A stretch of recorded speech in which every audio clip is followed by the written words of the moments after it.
Welcome back to the Holy Hot Honey Hour, where we get into the sauce of the people that make food culture what it is. I'm your host, Matthew Zeiss, without my co-host, Garrett Klein, but joined by today's very special guest, the Snapple Lady herself, Miss Wendy Kaufman. Welcome to the Hive. Thank you so much, Matthew, for having me. It's really cool, and I'm gonna jump off with the fact that because I'm sure you've been noticing, I saw you post it, that image of you and your story with Snapple is now going viral again. Like it's right. Legend, Isn't it? legend. What do you think could be like, do you think there's a particular reason that's now circulating? Because it's circulating hard. You know better than me about this. For me, this is just thrilling because it's already 30 years later and that Yeah. I'm still somehow in the public eye. Honestly, I'm so blessed. I'm so grateful. And, the world is so crazy and I yearn all the time to go back to a better time. And that Yeah. was such a great time. And I would love to do another commercial for somebody who would do a great commercial. You should. I watched the clip of you on, I think it's 2022. You were on a morning talk show via Zoom, I suppose. And the guy was like, you should have your own podcast. Like you should. And you're from New York, right? Yes. So am I. And I talked to my wife and it's just like, there's a certain essence. If you are from New York and you're and people that aren't in New York are listening to you, talking to you, there's a certain, energy and electricity that we give off that other people are pretty enamored by. But you yourself are so personable and you spread this joyous feeling. I said to my wife that I remember so vividly just growing up, like going to a bagel store at deli, and there'd be pictures of you with the Snapple stuff, and it's gave the company heart, Which gave the company I a person. delivered. Here was what I told somebody many years ago, and I mean that even more today. I didn't play the part. I was the part. And, we had just gotten a brand new ad agency to go national back in the day. And they were sort of in a quandary because they weren't sure artistically and creatively what direction that they would go in. What happened was, and it's a long story, and I'm sure that we'll talk about it. What Absolutely. happened was is that I at a certain point started in the order department like William Morris. You start in the mail department to learn who the people are. Well, I had to learn what the bottles were and who the distributors were because that was the company.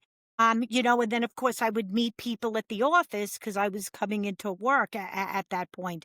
But what I noticed because of my personality was that people were not addressing the mail that was coming in because everybody was busy with their own slotted jobs that they had. And I went to Arnie, one of the founders, and said, "You're missing something that's incredibly huge. It's the love of the brand."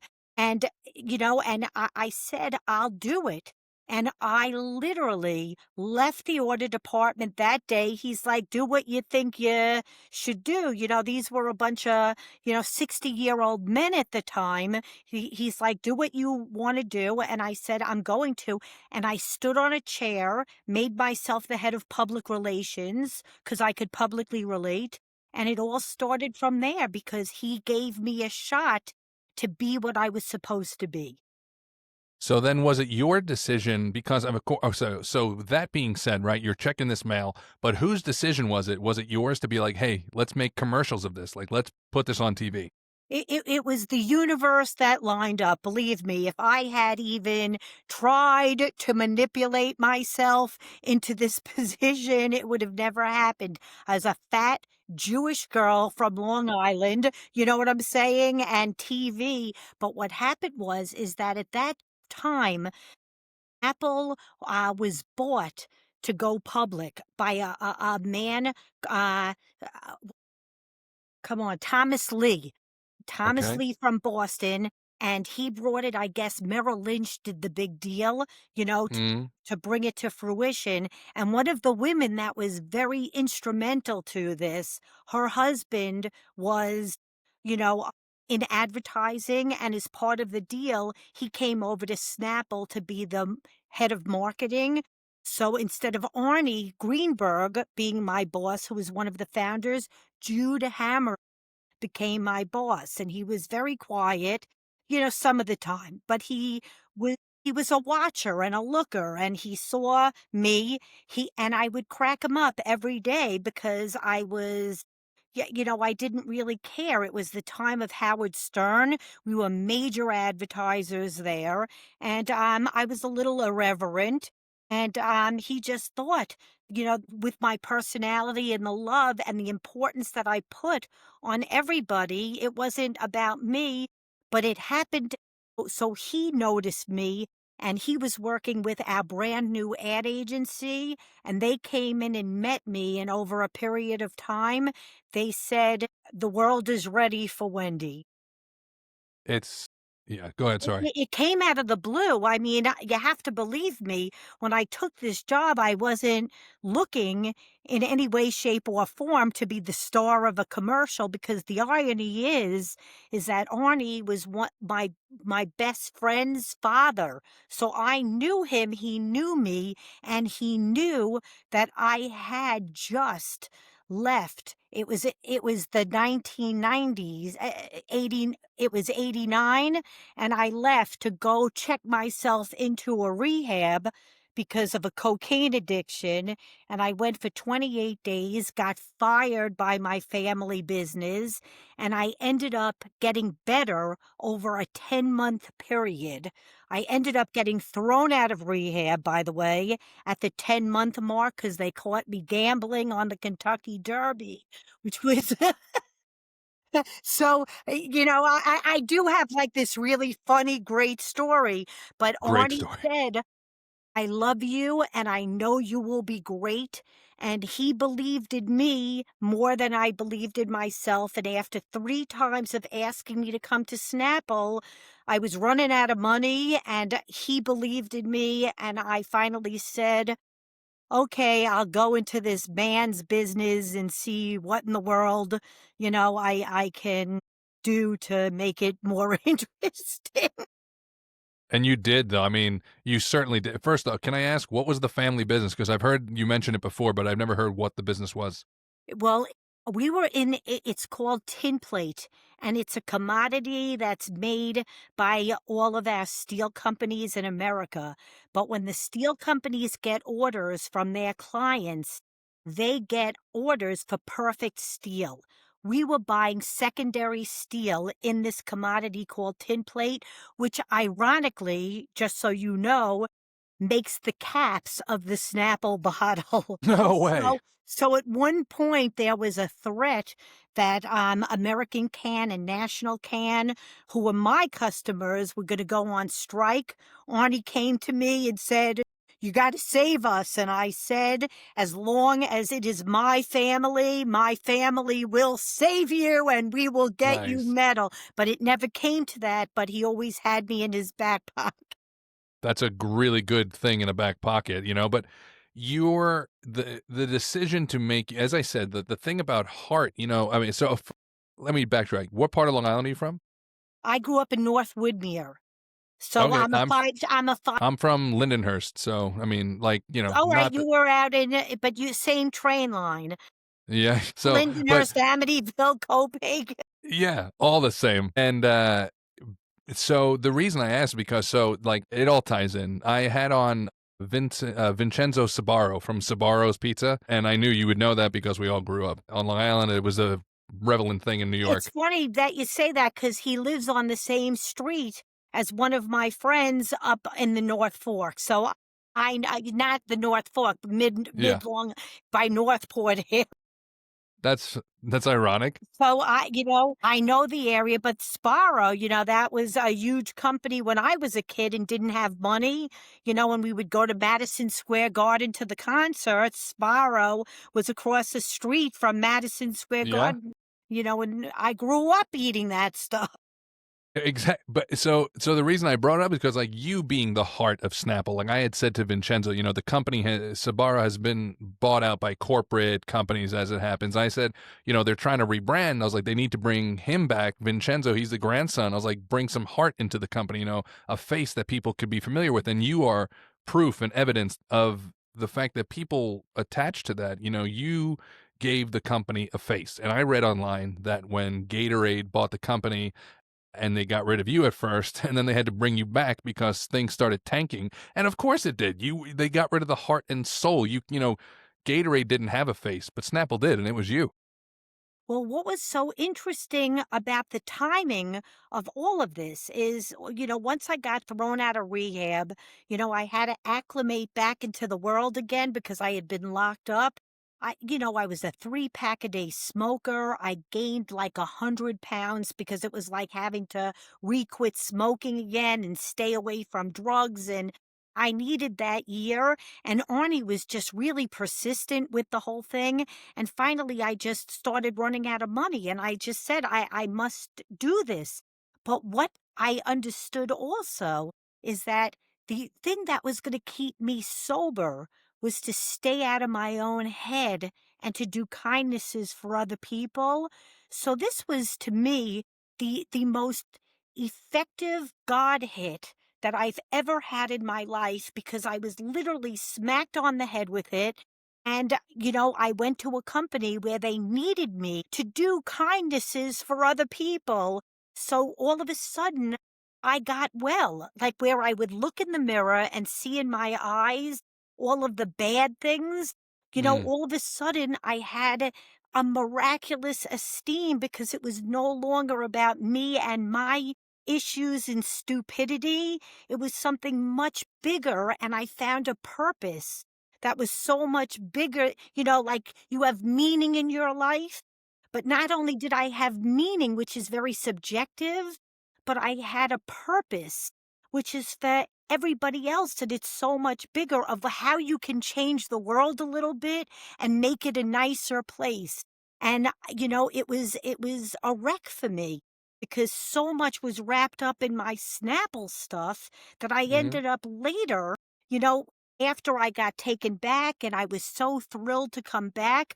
But like I felt like a one-hit wonder, with Quaker. They had realized what they had done and then they sold the company, so I was in the midst of a major corporate survivor game where I literally survived 5 companies. But again, I was this Jewish girl from Long Island and I wasn't going to survive long in Plano, Texas.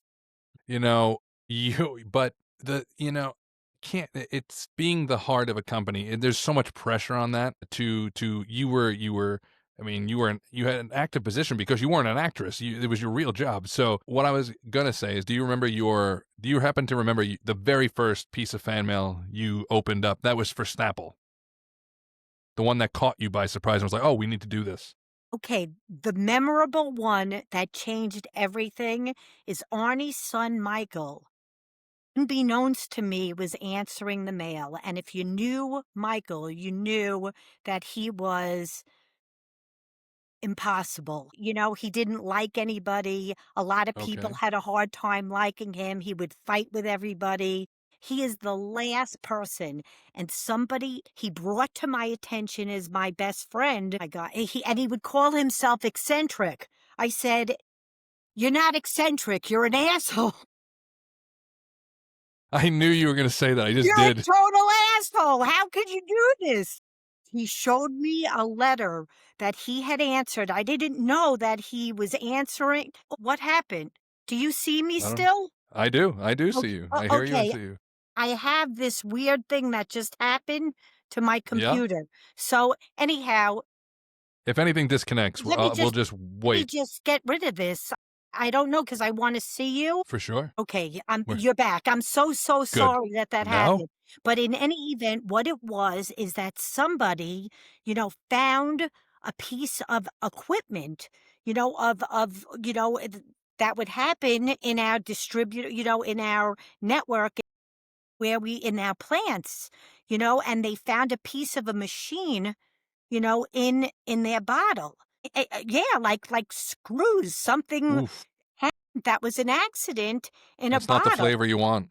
And it's not the flavor, although, I said to Michael privately, at least we didn't charge extra for the extra surprise. Like, but anyhow, I said, well, how did you answer? And he's like, I know this bitch has been trying to get free product. Born from fire and sweetness, forged in flavor, fresh chilies, raw honey, real warmth, aged to perfection, balanced by nature, smooth, rich, and just enough heat to keep it holy. Holy Hot Honey, divinely sweet, sinfully spicy. For like a year and is sending me this stuff, and I hate her, and I'm getting ready to put it in an envelope, some, like dog shit in an envelope too, because he was crazy like That's that. good for the company. It really I is. said, my God, you should just totally be the face of this company. You are such Definitely. a jerk. And once he shared that, and I never have told that story to anybody, but I said, you are banished from any mail, from any people. You're like such a liability. You don't even know what you're dealing with. And I took everything from him and I made a speech to the office. He is to get nothing. Let him collect late bills. I said he has the Yeah. personality only for late payments. Never give him anything that has to do with nice customer relations because he is not a nice guy. And Good for you. I changed the whole, you know, tenor of what was happening in the company at that point. Because could you just imagine that and I sent her cases and I said that it had come to my attention that she was literally having a pissing match with this guy who was the Yeah. son of one of the Snapple owners. And I said, I am so sorry, and that will never happen again. And if you need anything, you call me directly. That's fantastic. Essentially, you potentially saved the company because that could have been a shitty train wreck. I mean, nobody knew about it. Thank gosh that he totally shared it with me, but at Yeah. least I could do something about it immediately. And you know what? Like, I just knew. I remember that people started to share stories that they happened to have a case of Snapple in the trunk of the car, and the car had a fire. And the Snapple saved the car, and I'm like, oh my God, we have to do something. Then somebody who was a big fan, it was a birthday, and they didn't have a lot of money and they were buying a lot of Snapple, and I said to Arnie, we have to give this kid a cake. We have to deliver a cake and for her birthday. And he just gave me a budget at that point and said, you know what you're doing, just do it. And, those were the awesome beginning things that started to happen, that it just evolved into a huge thing. And I do remember, which was unbelievable, when they let me go for the first time, it was before the commercials. Somebody in Texas or thereabouts. So I forgot something cruise, but it was down in the deep south or whatever. He Yeah. said that Snapple absolutely helped him to graduate from college. And I was so touched because I don't have my own children that the Okay. bottles and the people became my babies. And That's I lovely. asked Arnie, can I fly and can I represent Snapple and go to his graduation and bring him presents from the company? And that was the first time that they let me leave. And then the commercials started to come, but that was off some of the stuff that I had been doing myself. Wow. I mean, it's genius. It is genius. First of all, it stems from generosity, but even purely from a marketing standpoint, it's absolutely genius. We see companies now trying to duplicate that energy. Social media, I mean, this was pre-social media, and this was a massive, massive campaign that stemmed from generosity. Were all the letters you read on television commercials completely real, or were some Yeah, given by producers? like the first year was really easy because nobody knew that was going to end up being our campaign. And you could really start reading the letters and see who was trolling by the second and the third year, because I only did those commercials for about 3 years, which is unbelievable when you It think is. about it. It was on TV from 93, 94, 95, 96. I got fired, and maybe they brought me back at the end of the year that they found me. They got a new advertising agency that they Mm. found me on an island, used me, gave me a parade on Fifth Avenue. That so many people were so happy, even Jay Leno, did an homage to me in a joke, and talked about me getting thrown out of Snapple. I mean, it was everywhere. I was like on Coffee Talk back in the day on Saturday Night Live, where I would be teased Yes. or whatever. But it was fantastic. People were trying to imitate my accent. It was such a heady time, but it wasn't fake or phony. The thing that was the irony of the whole thing is that years and years ago, I had gone to Syracuse to go to college. And when my parents asked me what I wanted to major in, I didn't know from television, radio, but I loved movies. And I said, I want to be a film major.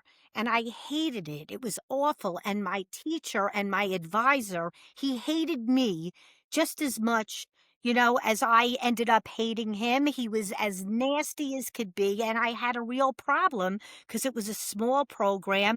So the dean of the school had to give me to another, professor to be my mentor over there.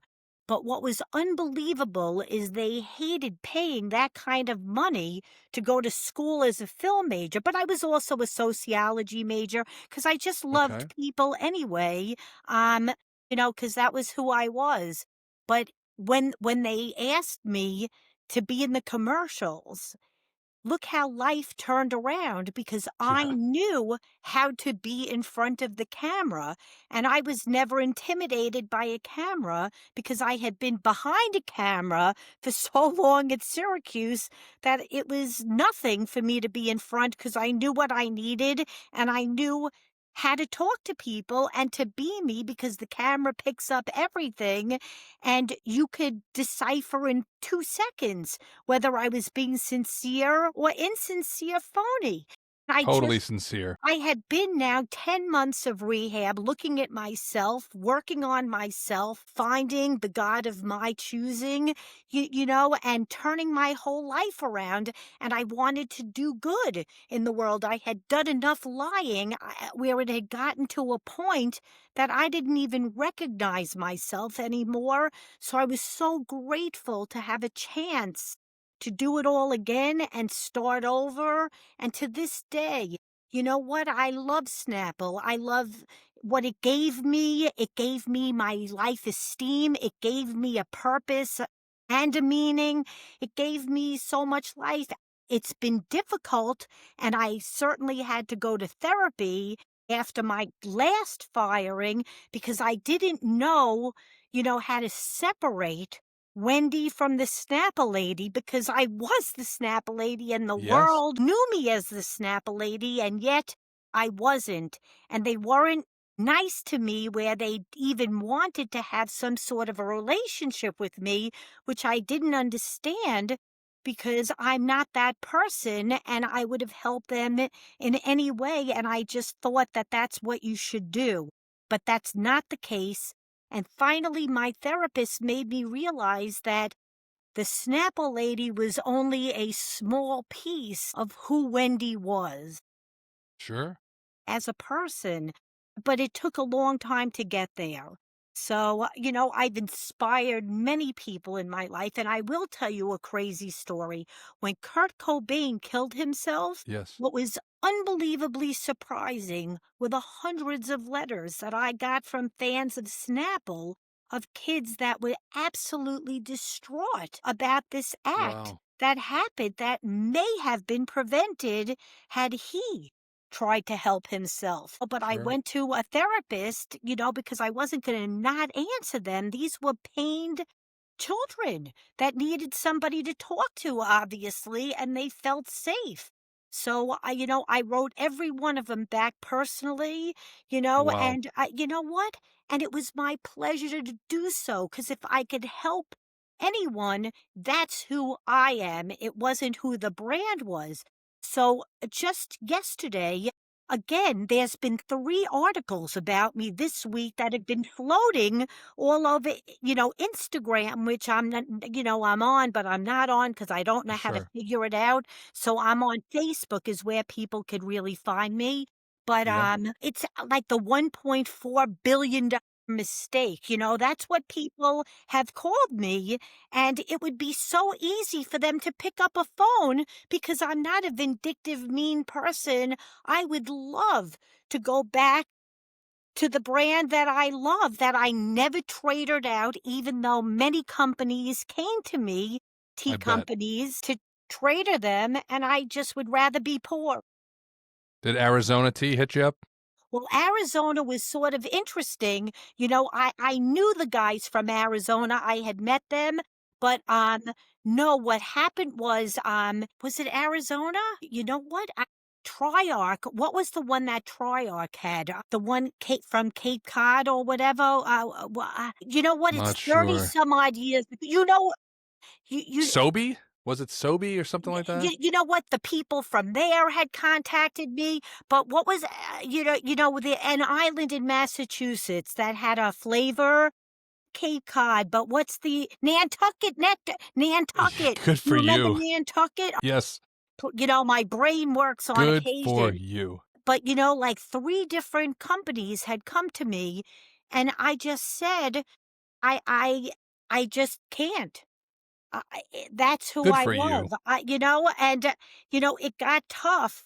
But once I was fired, my parents started to get sick. So even the timing of that worked out to be okay. So I could spend 11, 12 years going back and forth to Florida to take care of my parents because I Wonderful. was the health proxy on that because I was definitely the child that was now sober. And by the way, I'm sober now 36 years.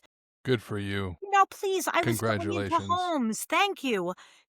And looking in people's medicine cabinets. And, how do you go to bed at night not feeling, who is this person? I don't even recognize myself. So to have been given something that in a small way, I could make amends and do kindnesses and other things. I grabbed onto it, Matthews, with all my might because the promises of AA, which seemed to be impossible for me to attain when I first started the program, I got there within 2 years of my sobriety. The trick was to stay in my sobriety, but that's what It's in happened. And a real sobriety's tough. it's not easy because, again, a 3-pack-a-day smoker. I was taking all sorts of pills to take the edge off. I was drinking. I was gambling. I was into a little everything. And I just had to stop because my people at the first place, the 28-day program that I went to, said to me, Wendy, if you don't go on for further care to some sort of a therapeutic community, you are dead. And you know what? I was sober enough for that 28, 45 days that I knew that they were telling me right. When I also am I've been sober from alcohol 8 years or more and 5 years from all other drugs because I was also a dabbler. Thank you. And so, some people like yourself and myself, when you're told you're going to die, it's a wake up call. Some people, it's not a wake up call and they keep going. But for us, it's like, well, screw that. I told this story once before, and you as someone who's been succeeded sobriety will appreciate it. I'm a spiritual person, not a religious person, and I've told this story before on the show, but it's a great one. When I had a severe pancreatitis from alcoholism, I was a severe alcoholic for a couple years, and I had gone to the hospital, almost died, and my first day back at work as a bartender, and I'm staring at this cold beer, and I'm like, God, man, I would love this. And in that very moment, the nurse from the ER walked through the front door of my bar, and I was like, holy shit. And I was like, wait a minute. And she looks at me and she looks at the place. She goes, oh, I'm not supposed to be here, but don't have a drink. And she leaves. I mean, and I've been It was a sober ever God since. hit. Like, Yeah, those are God hits. There's no question. You no know, question. to your story, I got thrown out of rehab because, like I said, I got caught gambling on the Kentucky Derby. So they dropped me at the bus station. I don't have any money, except they paid for me to get on the bus to New York. And then I took a taxi, and a friend was waiting, to pay the taxi. I had no money. I had enough, for the trip, like an extra dollar in my pocket. And I saw the cigarette machine. I had quit smoking for 8.5 months, and I started to put coins in the cigarette machine, and I stopped. And I said Wow. out loud to myself at the bus station, "What are you, a moron? You just didn't smoke for like 8.5 months, and the first thing that you're doing out of rehab is sticking money in a machine." I took the money back, and I said out loud, if I ever that smoking a cigarette is my gateway drug, and I will Definitely. never smoke a cigarette again. And that's how easy it was. I mean, Good for you. like, it Yeah, but it's didn't. not easy for everybody. You were strong. You're strong. But I went You right gained for strength. it. But you know Yeah. what I'm saying? Like, the way that I just function is I went right for the bad thing. But you know what? It changed my life in every way. Yeah, listen, I'm now, an old person, but I still get around. I still have plenty of energy, and I still am filled with piss and vinegar and travel everywhere. So thank God I'm like a good old person. And you're in Las Vegas, is that right? Yeah, I decided, where I was living was New York City, the New York City part of Floral Park for about Sure, 15 yeah. years. And I ended up at North Shore Towers was where I lived. And I only lived there because my mother, it was the last thing that she did. My father had gotten sick. She bought an apartment, and she gave me that apartment as part of my inheritance. And it was the last thing that she decorated, and her bed was there. And I just felt, you know what, let me move there from my New York City apartment. And I stayed there for 15 years. And then I just, for me, for growing up in the 70s there, the 80s, the 90s, New York is not what it was, and I miss the old New York and the way things were. And I said to Steven, who's my husband, Mhm. I said, you know what? We're going to start getting assessed for a million things because they kick the can down the road in these, in these cooperative apartments. And I Yes. just said, let's get a house and let's go to a beautiful part of the world. I have my stepson in Santa Barbara and my grandchildren, and my niece is in Palm Springs, and I have a ton of friends out here anyway, and I just go back and forth. But I bought a That's house fantastic. here. It's affordable, no state taxes, and it's not Florida with humid weather. I have really. No, no. I get it. The humid weather, no, can't do it. Even when I go back to New York is insanely humid. When you're away from it for a few, you go back, it's like stepping into soup. Won't do It's it. crazy. No. How long Won't have you been in do it. Vegas now? Pardon me? How long have you been in Las Vegas? You know what? 2 years ago, I started renting because I didn't want to buy until I sort of had my bearings. And I also Certainly. have a first cousin here, and my Okay. best friend is here. And you had alluded to this before. There's a comedian named Ant.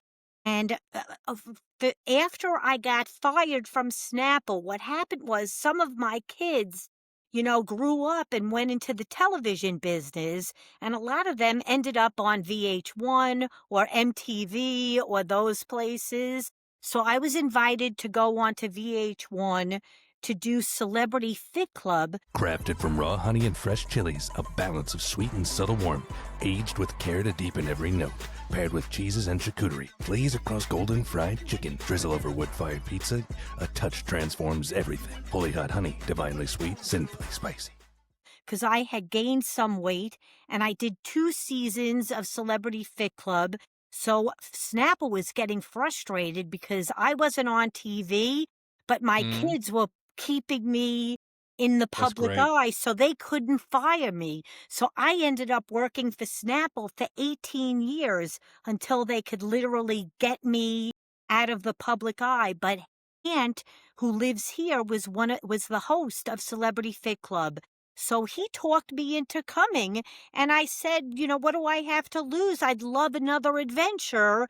So why not? I did all of I Love the 90s. So, that I did. And Yeah, my yeah. director, ironically, put me in his movie, Vegas Vacation. So I sort of, even then, got the go ahead for Las Vegas. But I lived 2 years in two different houses, and now I just bought a house in Enterprise, which is sort of the new up and coming area, and everything's 20 Okay. minutes away. There's Sure. 100 movie screens within 15 minutes of where I live. And Wow. as a senior, not like New York, oh my God, on Tuesdays or Wednesdays, it's $5 to go to the movies and you get 15% off in the food court. When I go Yeah. in New Score. York, when I go in New York, it costs me with my friends who are senior citizens $20 to go to a New York movie, and then by the time we are getting done with our popcorn and shit, oh my God, Yeah. it's 75 more dollars. An absolute fortune. I also love those types of prices. I'm not a senior discount person, but I live in Sweden, and being from New York, concert ticket prices. My wife and I saw Tom Jones this summer for $7 a person. Isn't that crazy? I Yeah. love it. I mean, like Barry Manilow. Yeah. Like plays Radio City Music Hall, and they charge $300-400 for Barry to go there. He's But now got he's the at Westgate. Westgate Theater right Yeah. here, so you don't even have to have the best seat. You buy a seat for $87, and you have the best show and watch the screens. And he ends up getting elevated during the show anyway, so he's like right in your face. You know what? So it's just much better, and And all the he's there all the time, residencies. right? He's there a lot, as much as he wants to be, but they fill his theater. Like Marshall Tucker was just there, the band was just there. And Yeah, that yeah. was the other thing, is that I grew up working in a record store, and that was like my sort of roots. I loved music so much, and I just wanted to be in a place where there was a lot of entertainment and music before they all die. They're all dying now. So I It's get tough, great Seeing residencies. Tom. Sorry, go ahead. No, no, get great residencies, the Sphere, and it's a destination and everybody comes here. So I Yeah. see my friends. But tell me, seeing Tom had to be Yeah, awesome. it was incredible. But he's 86, and at 86, he still set the place silent, completely silent. Not a pin drop in that place. I mean, where you could hear the pin drop. It was just everybody. It was magnificent. He's undeniably great. You know what I was going to say before, because I've now forgotten twice, is that Snapple would be. I mean, they're crazy to not bring you back, because right now there's a giant '90s resurgence. And maybe that's has something to do with the new like virality about your image going around. But the '90s is huge right now. It's absolutely enormous. I have kids. My daughter's turning 14. My son's turning, or he's 11, and the '90s, you see it in their clothes, you see it in the music, you see it in everything. So to bring you back right now I can't even imagine the enormity of that campaign if they It would put you be back. amazing. The world has changed, Oh, obviously, but I want to say to you, like I'm not adverse, because I want to say nobody realizes this, but I'm going to, have the balls to do it.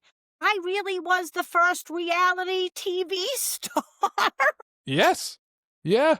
Yeah, you know, absolutely. nobody Because nobody gives me that credit, because it went into the Real Housewives, and Andy Cohen has gotten, wealthy off of it.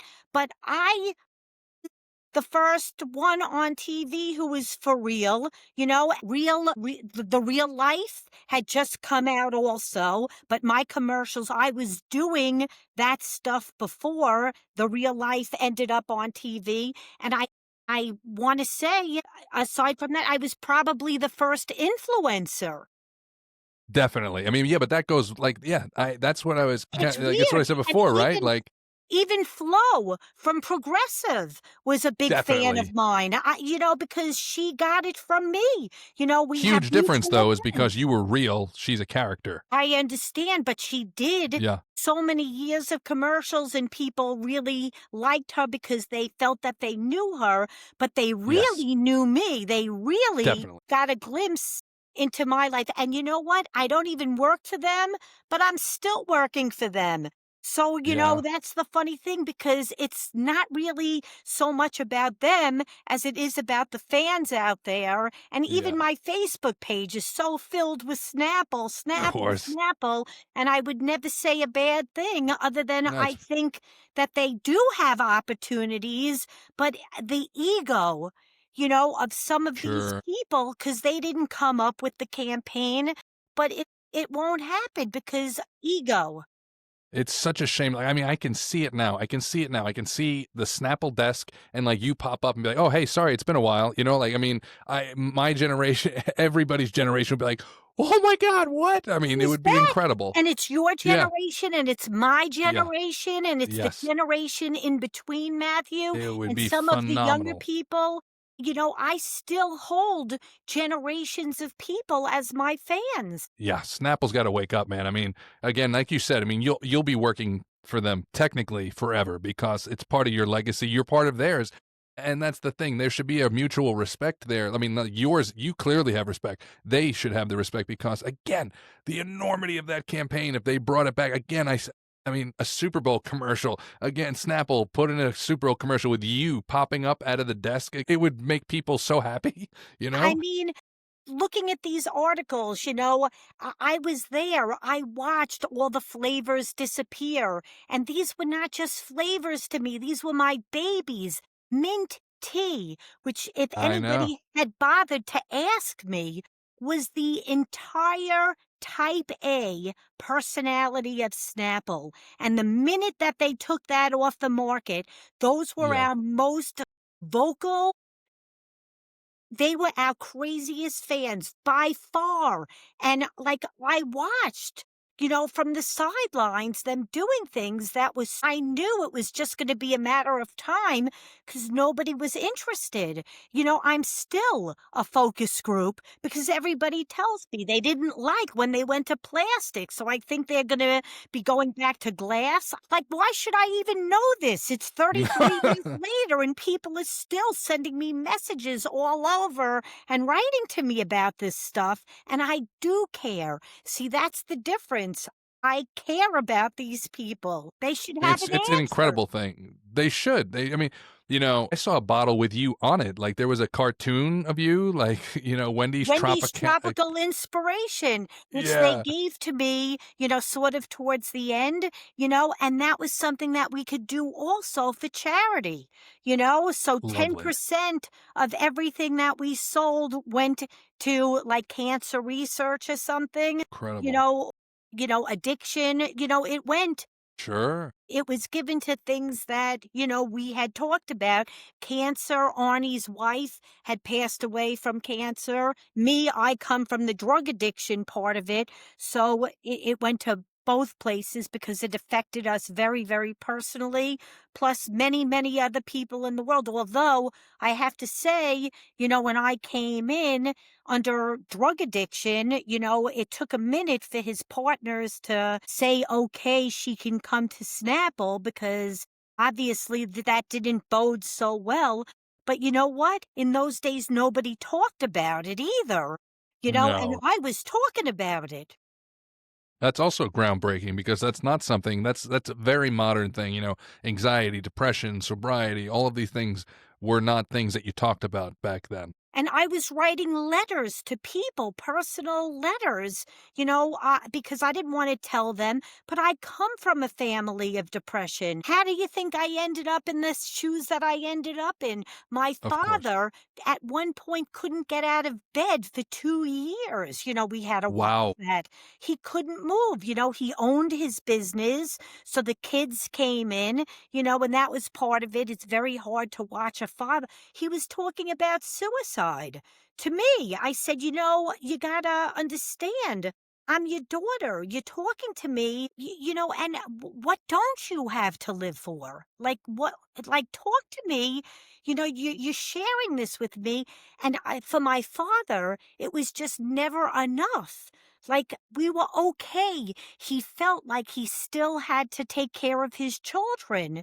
That he was Yeah, you're always responsible. the children. But we didn't have to be we were self-sufficient. He had done his job, and he had done it well, and trying to explain that, the things that I talked about, I lived, so I can talk about it.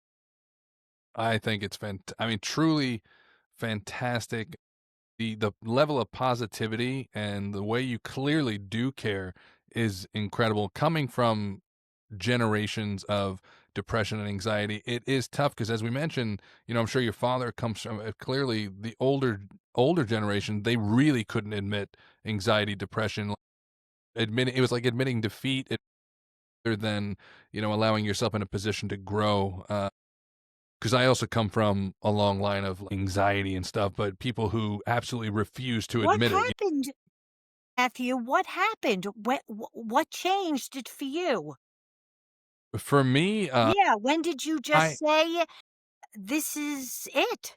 yeah, I was well, for me, it grew from the thing. I was like, "I don't wanna do this." Like, I was like, "I can't feel like this anymore." I had, it was pursuing things in life that were not rewarding, that were not that I'm a musician, I'm always been into music, and so coming from that background, I wanted to pursue that, and I remember having one of my first kinda depression breakdown set me into a 2-week spiral where I couldn't really I was sleeping on the floor in my parents' house, not because I didn't have a bed, because I that was where I was most comfortable for some reason, and I barely slept, and finally, I'm like, "Screw this, like, I can't live like this," so I sought therapy, I sought medication, and to the point where by the end of my time with the therapist, he's like, you're my best patient." He goes, "You actually take what we talk about, you listen, you apply it to your life." I'm like, "Yeah, because I don't wanna live like this, and it's just not worth it."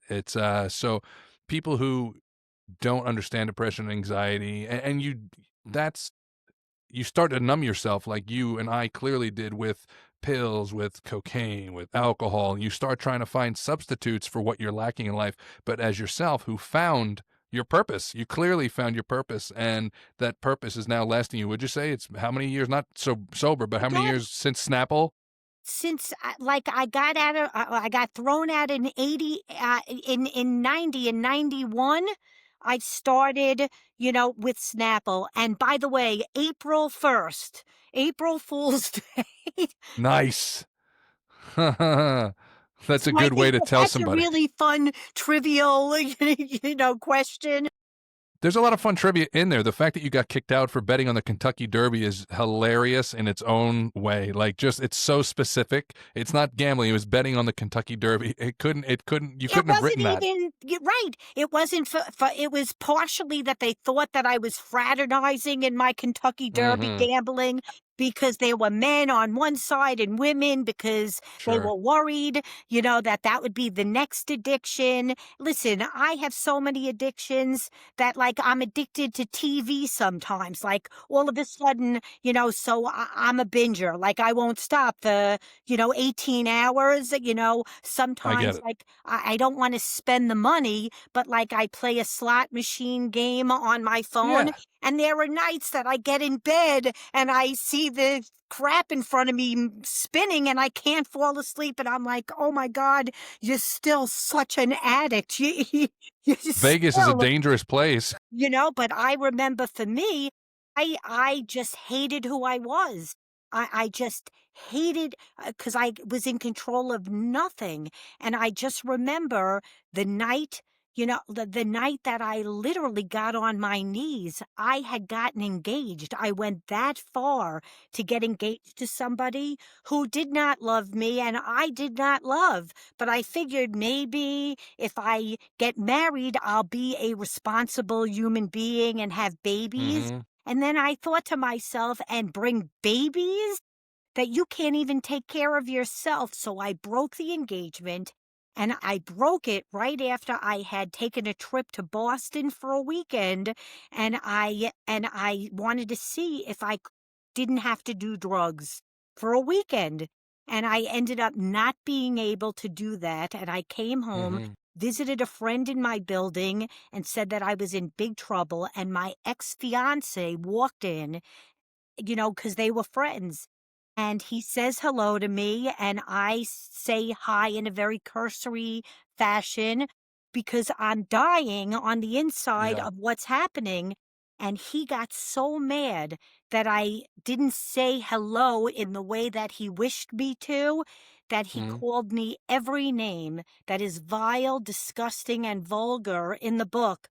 And I believed him. And I went upstairs and I called up my drug dealer and I said, "Bring me everything that you have." And I Wow. literally went to work the next day that if you pressed my cheeks, my nose would start bleeding. I was Wow. so infected in my sinuses that they had to Yes. send me out of rehab because that's when I got on my knees and I asked God to please either Yeah. kill me or to make me better because there was nothing in between anymore.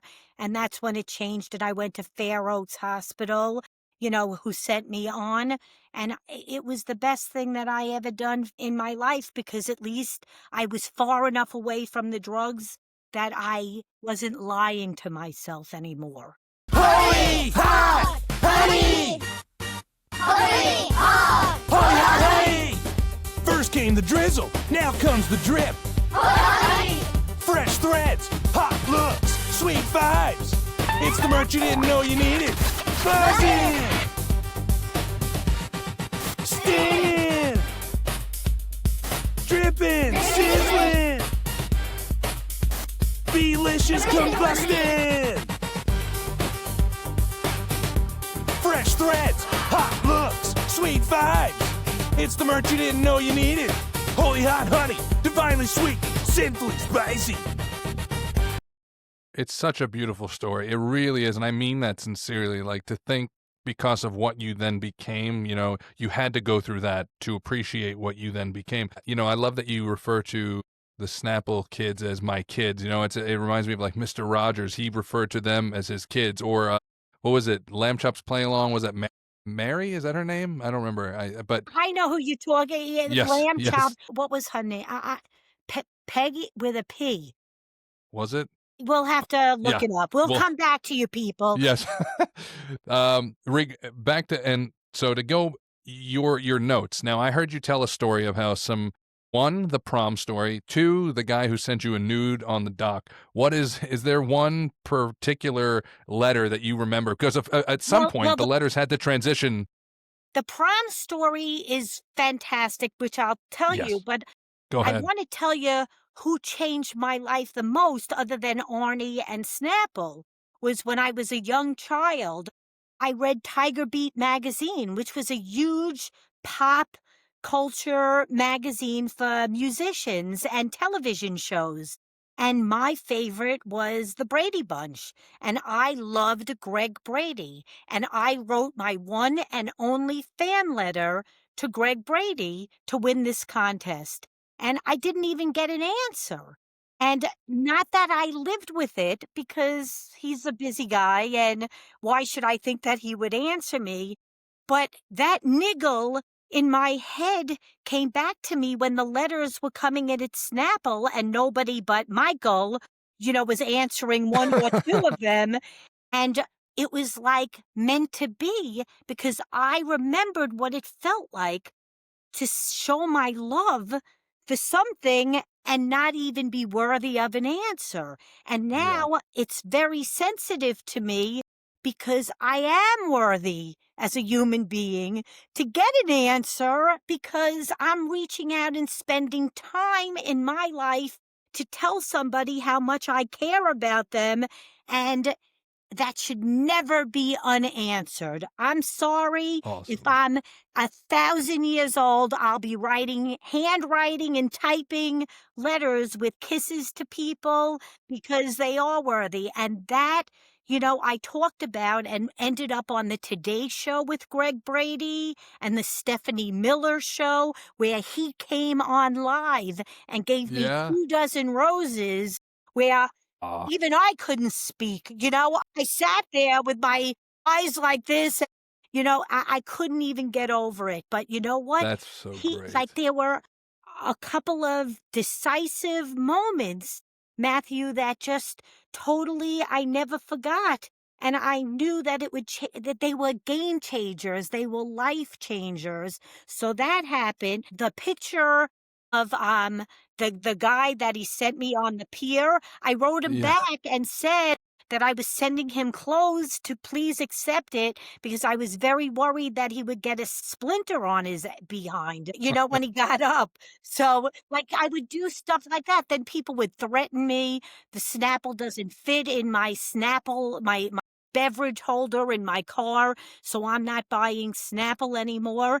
And I'm like, don't complain to me. Trade your No. car and then get a new car that has a holder that's adjustable. I'm like, what are you asking me for? Yeah. Like, how loyal are you to Snapple? Huh? Like, really, go change your car. But, like things like, and there were just thousands and thousands of them, but we could tell, like I said before, who was trolling to get onto TV. But what we Yeah, did yeah. is we changed the letters up. We didn't change what they wrote, but we put them in really funny situations that Sure. were not part of what they were thinking, so they became really untainted as well. Okay. You know, I um, saw the one where the kid got a vending machine. Did he really get that, or is that fake? no, we totally brought vending. I got so much hate mail. At one point, we literally brought cases of Snapple into detention. The kids get in detention, and all the good parents of the good children were like pissed at me and the company for doing something for the bad children. Oh, and I'm like, you gotta lighten up. It's a Yeah, commercial and it's really boring if you've ever been in detention. it Which is. I had. But you know what? It was like, come on, people, like, smile. And the world is just so divided, and there's so much more that keeps us together than drives us apart. You know what I'm saying? In Of people, we course. have real. Listen, the government is the government, and it's going to happen with or without you. It is what it is. You can try to do change or whatever and vote and do what you want, but just general humanity and kindness for others. What in the world has happened? It's No. it's disgusting, and I think that the world is ready for another campaign like that to bring people together instead of separating them, and nobody's doing it. So to your point about the 90s, I didn't know that the 90s came back, Oh, but yeah. or It's coming back. huge.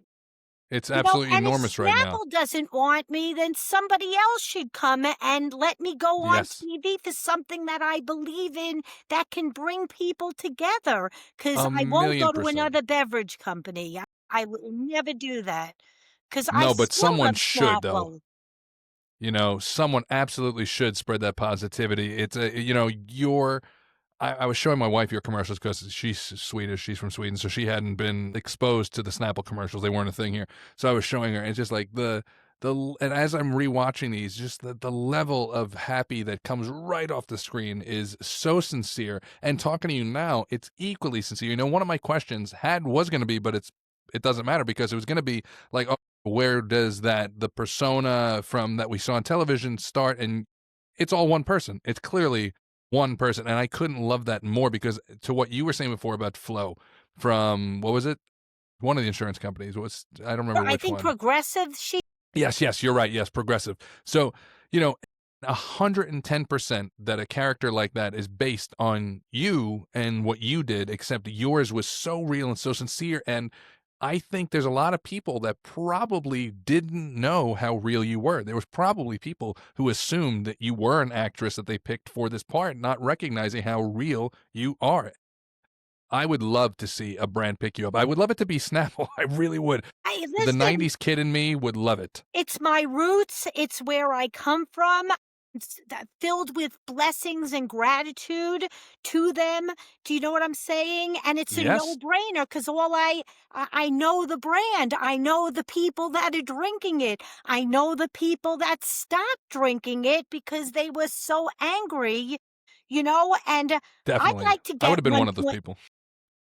$1.4 billion back in business if we can. I mean, Yeah. that Do was you the still last. drink Snapple? I do. Sometimes. Okay. I'm more of a water drinker because what Sure. happened was, when I share it with people, I'm older and I'm very busy in my life, and we're all so Yeah, afraid of cancer and shit like that of that course. I neglected to worry about that two of my grandfathers died from heart problems. And Big I'm one. now officially 60 old. I'm like pushing 70. I know I look fabulous, but was one of my dearest friends wrote a book and I just wasn't feeling great. So I was supposed to go to Vermont or New Hampshire for the weekend and I canceled and I went to her book reading and, a big event that was happening at the Morristown, New Jersey book fair. And while I was sitting there, all of a sudden, I felt like somebody stabbed me. And I went forward in the chair, and my husband was out putting money in the meter, and I said, "We got to go. I'm literally having a heart attack right now." I knew I was having one because he started to massage my back, which I asked, and I got a very, very light tension under my left arm. No. We went to the car. I said goodbye to my friends. I said, I can't meet you for dinner because I'm literally having a heart attack, right? Which, Oh, yeah, like that's who I am because nothing phases me and it's like all part of the day. And I'm yeah. not afraid. You know what I'm saying? And I went and my husband drove me. I was 5 minutes away from Morristown Heart Hospital, which is like the best heart hospital in New Jersey. Talk about another hit, Convenient hit and from God. Yeah. I walked in and said, "You guys, here's my information. I'm literally having a heart attack." And they pulled me right in for an EKG. It turned out to be that there was nothing wrong, but when they started to do my enzyme tests, Mhm. there was plenty wrong. So I was in the hospital for 5 days, got a stent, and then from there, I had lost some weight, but now I've really lost like 110 pounds Congratulations. That's a from my person. heavy, which was like about I'm 5'2", and I got up to about 255, 260, and now I'm Yeah. 150 pounds. Good for you. I mean, So that's I a big loss. I feel great about it. So I drink water and I do drink Snapple. Love their half and half iced tea lemonade. That's something that I just love. But a lot of my flavors don't exist anymore. I like the What was your lemonade. favorite at its height? I loved the mango tea. I loved mango tea and I loved all the peach products that we did. Nobody did peach better than we did. We were the Agreed. best. And what I had to watch through the years is that as new companies would come in, they would change the ingredients and they would change the Of course. flavors. And I don't know if you even know this, Matthew. In the beginning, we had a juice line, a natural juice line, and one of our flavors was Vitamin Supreme. Like we were the first. It was Wow. like a 8-ounce bottle or whatever that you got Yeah. your vitamin supplements, through drinking a Snapple. It We makes sense with the phrase, right? Greatest stuff on earth. we had Passion Supreme sodas. We had, It's delicious. a cola, clear cola. It was called Really? True. TRU, True Cola. I'm like, what mental case wrote True Cola like that? But it was clear cola. We were way ahead everybody. And that was the first thing. They took away our juice, our real orange juice. We had Yeah. cranberry royale. We had an apricot juice that was so Yum. delicious that, I I get was it. there from the beginning because my best friend's family Yeah. started it from the beginning. So even though I wasn't working there, I was privy to the entire beginning because I became friends with Arnie and Michael Greenberg, Arnie being my boss. He had Yeah. a store on First Avenue in the Village called Greenberg's, which was a health food store. So they were making fresh juices, and he brought that to Snapple.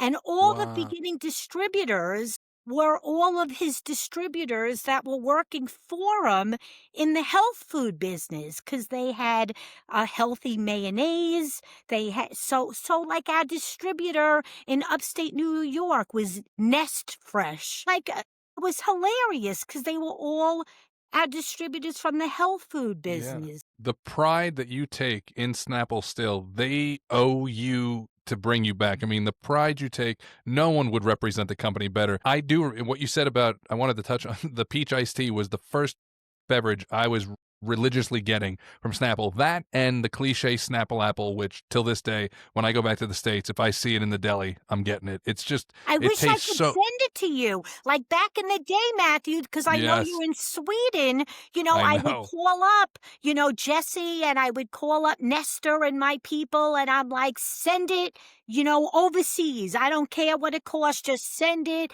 and give them a multi case of everything. And we'd break it Would, down, and I would do that. But I can't, yeah, it no. frustrates me to no end because I would love, but I do have Wendy bobbleheads.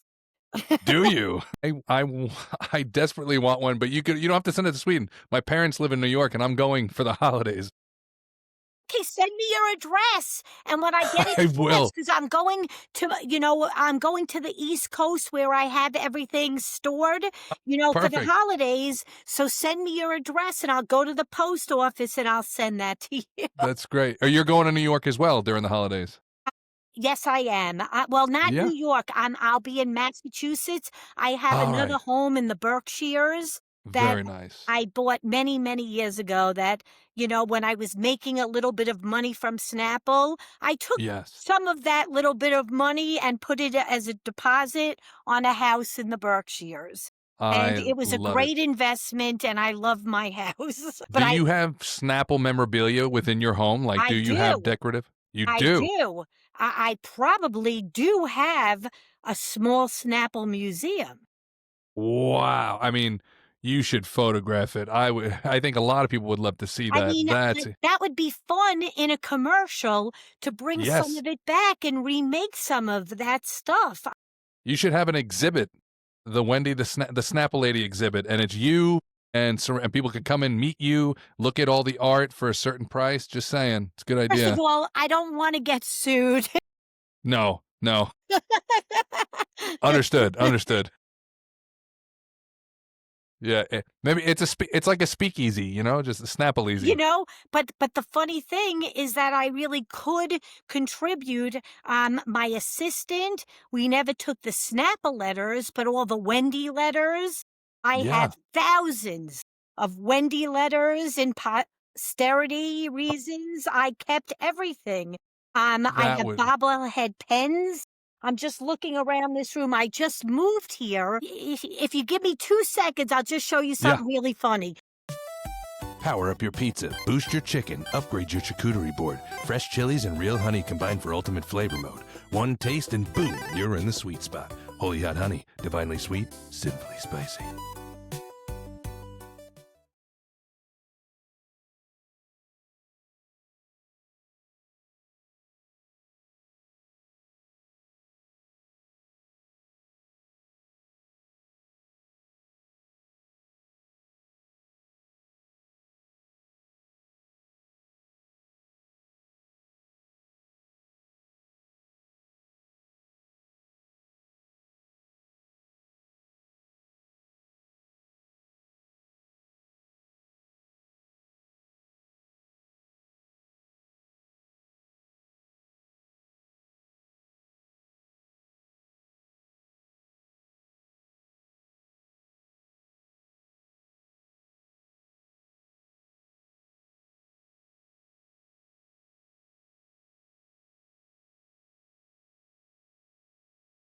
Born from fire and sweetness, forged in flavor, fresh chilies, raw honey, real warmth, aged to perfection, balanced by nature. Smooth, rich, and just enough heat to keep it holy. Holy Head Honey, divinely sweet, sinfully spicy. Crafted by raw honey and fresh chili. Crafted by raw honey and fresh chilies, a balance of sweet and subtle warmth, aged with care to deepen every note. Drizzle over wood-fire pizza, glaze across golden crafted from raw honey and crafted from raw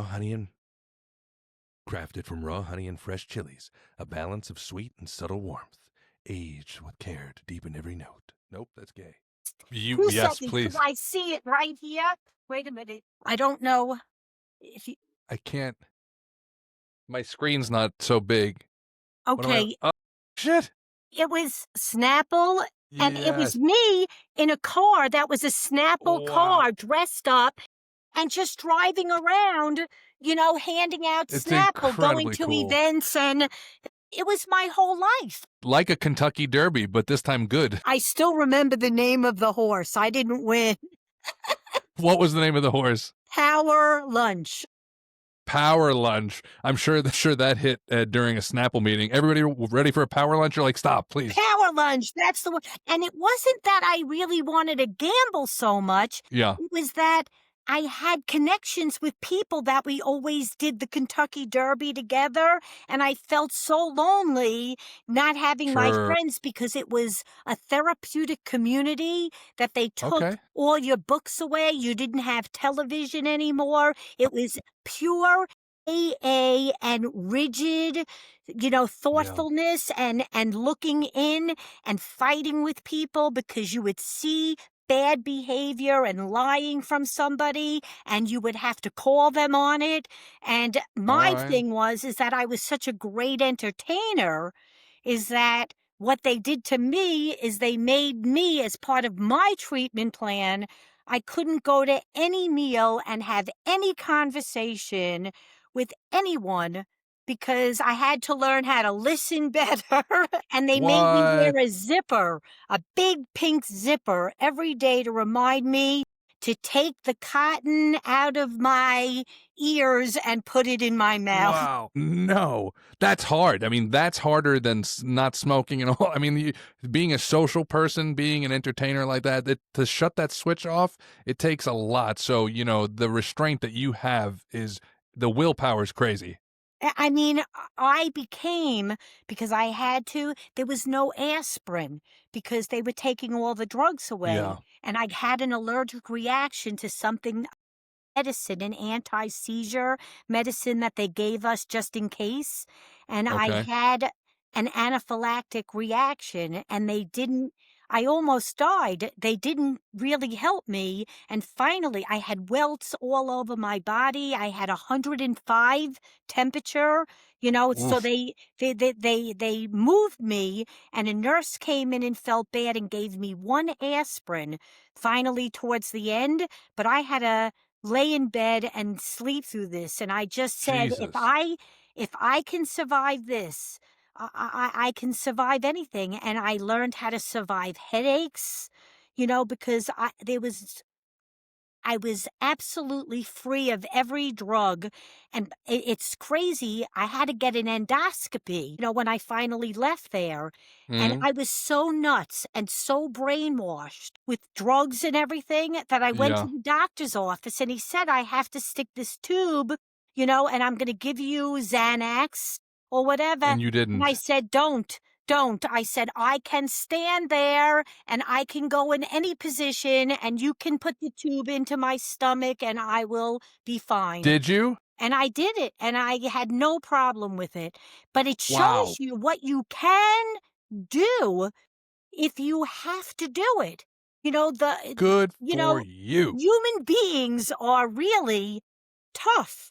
And if you Yeah. have to be tough, you are. The world today, like I have to, like slap around a couple of people with their Sure. children and what's going on because they're not doing the job that they're supposed to be doing, which No. is to make children independent. Definitely. And yes, yeah, 100% independent, and to recognize the toughness that you were able to recognize, because I've had endoscopies, I've had colonoscopies, I've done neither of them while conscious, and that's a different episode. But Yeah, I it's didn't do, I just did the endoscopy, but that's yes, what I yes, want to say. We have a world full of people, that have helicopter moms fixing things definitely. like it's a new generation, and like I'm not that old, there's still great music, and while I don't know half of the bands that are playing here, Yeah. you have to have guts, and you have to have heart, and you have to have toughness, because you're going to go through life and your parents aren't going to be there to fix it for you all the time. And that I learned at 31 years old, when I had to fix me and fix myself and make me a young adult to grow up. I feel like Sylvester Stallone would love you. Like I'm gonna, I don't know him, but I'm gonna tag him in this video because the motivational speeches you're giving are just like they're out of Rocky Balboa, the movie. It's just, Well, I in a mean, these are, way, survivor yeah, stories, Matthew. yes, yes. And, people who are survivors like you, we are so blessed. We're so grateful. We get the most out of life because we have a sense of appreciation. You know what I'm saying? We know what's stupid to be angry at. We know what's important to be angry about and say something, not hold it in and troll it and be an idiot. Grow up. You're 100% correct. It's tough to see, me having medium children. You see it a lot. I see it with their friends, particularly our kids are super independent, and to the point where you'd look around and think that we were raising kids in the 50s. It's like, all right, see you later, and they're like out the door. But like, we know where they're going. They have their phone so they can call us. But it is important. I see, I'm not going to name names, and he's not going to listen to this. My son has a friend who's they're 11, and the other day and like the father has to be with him nonstop. If my son goes over there to play and they go outside, he's on top of them. He has to be out there with them. I'm like, that's just weird, man. Like, just give them some space. They're not babies. Just let them live a little bit. If your kid gets a scratched knee, he's gonna be okay. I've had some bumps and bruises, and I'm a better person because of it. Maybe, you know. That's why I Yeah, was so pissed that they took home economics, in a way, out of the school system. So what? yeah. You were putting something through a sewing machine and you sewed your finger to the garment, and you knew, I'm not going to do that again. I grew up with, That, do you yeah. remember Incredible Edibles or Creepy No. Crawlers? Yes, I They loved gave you creepy those crawlers. God. trays, and you had the goop, and you put it in Yeah. metal. It wasn't even plastic. How many No. times did I burn myself? A million times. But I knew, don't touch the tray. Use the No. clippers and pick them up. And I then loved creepy crawlers. they had Incredible Edibles was creepy Yes. crawlers that you could eat Yes, also. yes, I Okay, remember. I so, remember. okay, and then shop. It's such a great class. Like, 100%. Do everybody they not have that anymore? took it out of the schools because you could hurt yourself. And then Wow, my kids everybody, still have it, luckily. that's so great because you're in Yeah. Sweden, Yeah, yeah. So in America, there's not even shop. You have to go to BOCES school, Oof. which thank God the BOCES schools are coming back because not everybody's a finance person, No. and we have to have people that can start their own businesses and be electricians and use Yes. drills, or we're in big trouble over here with Yeah. all of that. But what killed me the most is that everybody had to get a trophy. Well, I went to camp Oof. and I didn't Yeah. win color war and I didn't get a trophy, and it was just No. tough shit. You'll live Yeah. and you'll try And harder next time. bingo, bingo, bingo. That's exactly it. I hate this. I hate that shit. I had this argument so many times in my life because I remember I have a vivid memory of being, little league baseball. I have a vivid memory of sucking, right? And getting a trophy. And I remember thinking to myself at like 7 years old, what the fuck is this for? Like why do I have this? Right. I remember so clearly thinking that like that it meant nothing.